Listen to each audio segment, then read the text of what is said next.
Congratulations, you got promoted. Your name is on the org chart, but your team is looking to you for answers. And somewhere between the handshake at the end of your promotion meeting and leading your first team meeting, that voice in the back of your head said, well, what do I actually do now? If that is where you are right now, or if you're heading in that direction, stay put. In this episode, we're going to cover everything that they didn't tell you when they handed you the job. Let me start off by telling you about a guy named Marcus. Marcus was one of the best salespeople at his company, consistently at the top of the leaderboard. Clients loved him. His boss loved him. When the regional sales manager gig opened up, putting Marcus in that slot felt like a no-brainer to everyone in the building. 3 months later, Marcus was miserable. His best rep was underperforming because Marcus had quietly taken over her biggest accounts to protect the numbers. 2 people on his team had stopped bringing him problems because his default move was to just solve them himself rather than coach anyone through them. And Marcus was grinding out 60-hour weeks and drowning in meetings that he did not know how to run and wondering why he ever said yes to the gig in the first place. Marcus wasn't a bad manager. He just had 0 tools for the job. And that is an all too common story in management. It's not a Marcus problem. It's a systems problem. We take our best performers and hand them a title and maybe toss a LinkedIn congratulations their way, and then give them 0 preparation for the hardest professional shift that they'll ever make. Today, we're fixing that. We're going to talk about the identity shift that trips up almost every new manager, the delegation trap that burns people out in year 1, and the 5 hard truths that most first-time managers learn the hard way, and the specific things that you can do this week to build a foundation that holds. Before we get into tactics, I need you to understand something foundational. Becoming a manager isn't a promotion. It's a career change. When you were an individual contributor on the team, your value was your output. You wrote the code, you closed the deal, you designed the thing. Your results were visible and direct. You knew at the end of the day whether you had done a good job because you could see it.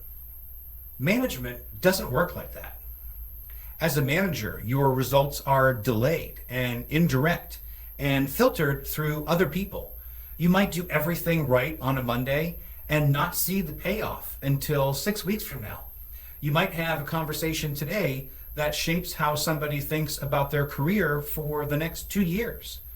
The feedback loop is long and quiet, and for high performers that are used to a scoreboard, that is deeply disorienting. High performers are addicted to results, which isn't a bad thing. They want to know when they're winning, and they need a visible scoreboard. Management doesn't offer that in real time.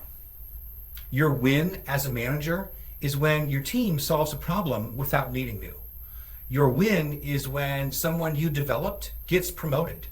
Your win is when a new hire gets up and running in 4 weeks instead of 8 because the systems that you built actually work. These wins are real and they're meaningful. They just don't look like what you're used to.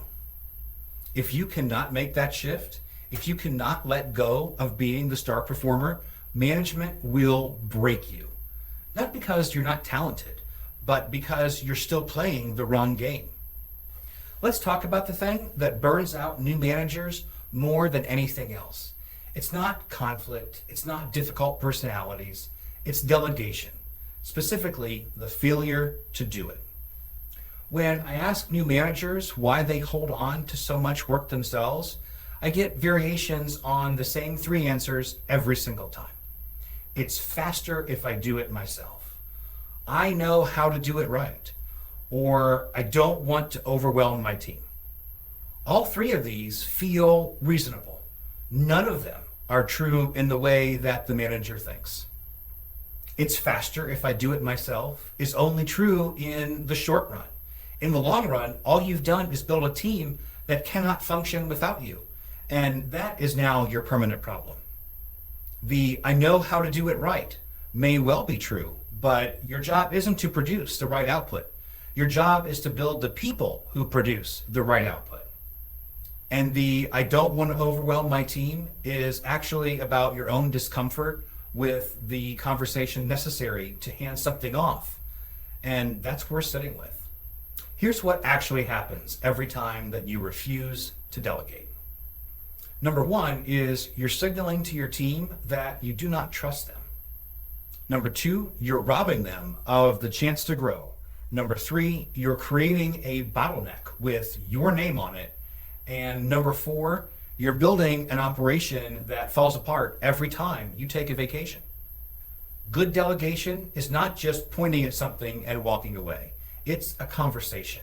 It explains the outcomes that you need, not the exact steps to get there. It's giving people the context for why the work matters. It's checking in at the right moments without hovering. It's catching the mistake before it becomes a crisis and then using it as a teaching moment instead of a reason to take the task back. Real delegation takes more time up front than just doing it yourself. It pays off exponentially over time. That is the math of management, and you have to choose to believe in it. Okay, so let's go through the 5 things that almost every first-time manager learns the hard way. I'm going to give them to you straight so that you can skip the painful part. Hard truth number 1, your team doesn't need a friend. They need a leader. This one stings a little, especially if you are stepping into management from within a team that you already have friendships and relationships. Some of those relationships will need to shift, not because you're a different person, but because your role is different. You can be warm. You can certainly be genuinely interested in the people that you lead. You absolutely should be. But if your primary need is to be liked, then you will avoid the hard conversations that you need to have. You'll let problems linger because addressing them feels like a social risk. You'll make decisions based on who might be upset rather than what the team actually needs. The managers that people remember and talk about years later are not the ones who let things slide. They're the ones who cared enough to tell the truth. Hard truth number 2, conflict avoided is conflict compounded. Every hard conversation that you do not have today becomes a harder conversation tomorrow. The teammate who is missing deadlines will not just wake up and self-correct on Tuesday. The tension between 2 team members will not resolve itself next weekend. The performance issue that you have been internally labeling as just a rough patch will calcify into a real problem. Address things early, address them directly, and address them with care. You're not trying to make someone feel bad. You're giving them the information that they need to do their job well. That's not cruelty. That's the job. Hard truth number 3, not everyone on your team wants the same thing. Some people want to grow fast. Some people want to master the skill deeply over a long time. And some folks are excellent contributors who have zero interest in becoming managers themselves. Some people are 2 years away from retirement, and all they want is to be respected and left alone to do good work. If you manage all of them the same way, you will fail all of them. Your job is to understand what each person on your team actually needs and then manage to that. This requires real listening, not the kind where you start planning your response while they're still talking, but the kind where you're trying to understand what is actually true for another person. Hard truth number 4, your first 30 days should be mostly listening. New managers often want to prove themselves quickly, and I understand that completely. You got the role for a reason. You've got ideas, and you can already see things that aren't working as well as they could be. And you want to show your boss that the decision to put you in the role was the right one. Resist the urge to fix everything in the first month. Before you change anything, understand everything. Sit down with every person on your team, not to evaluate them, but to understand them. What are they working on? What's going well? What's getting in their way? What do they wish was different? If you go into those conversations looking for problems to solve, you will miss the more important information. Go in looking to understand. The changes that you make after those conversations will be informed, well-positioned, and actually effective. The changes that you make before them are a gamble. Hard truth number 5, asking for help is a strength, not a weakness. There's a version of the new manager who believes that admitting uncertainty undermines their authority. And that person is wrong, and everyone around them knows it. The best managers I've ever encountered are relentlessly curious. They ask their teams for honest feedback on their own performance. They find mentors, they read, they go to events, they watch videos or listen to podcasts like this one. Not because they're insecure, because they understand that personal growth is directly tied to the team's ceiling. When you stop learning, your team stops growing. It's that direct. We've spent a lot of time so far naming the traps. So now let's build something. The first step is to get your expectations crystal clear. Every team problem, traced back far enough, is one of two things: either a communication failure or an expectation failure. Your team cannot consistently deliver what they do not fully understand. And what seems obvious to you is almost never as clear to your team as you think it is. Sometime this week, pick one project or ongoing responsibility that's on your team's plate. Write down in specific, concrete terms what success actually looks like. Not vague, not general. What does done mean? What's the timeline? What are the non-negotiables? And what would make you say, yeah, you nailed it? Now share that with people responsible and ask them to reflect it back to you. The gaps between your description and theirs are your first management project. Close those gaps and you will immediately feel the team start to operate differently. Second is to build a one-on-one rhythm that actually works. One-on-ones are not just status updates. If your recurring meetings are mostly, here's what I'm working on this week, then you're leaving the most valuable part of that conversation on the table. The best one-on-ones are about the person, not the project. The what's blocking you right now, or what are you most excited about in your day? What's one thing that I could do to make your job easier? Where are you trying to grow to in the next 6 months? And how can I help with that? Those types of questions change the relationship. And that relationship is the foundation of everything that you're trying to build. Third is to give feedback as if it were a normal part of the work, because it is. Feedback is not a performance review. It's not a quarterly conversation. It's daily management behavior. Great managers give feedback in real time about specific things tied to real outcomes. Not a, that was great. Not a, that was rough. Try this instead. The way you handled that client question in the meeting showed real growth. And that was different from 3 months ago. And I want you to know that I noticed it. Or the recommendation in that proposal needs to be on page 1. Clients will not read all the way to page 4 to find the answer. So here's what that could look like. One type of feedback closes a conversation.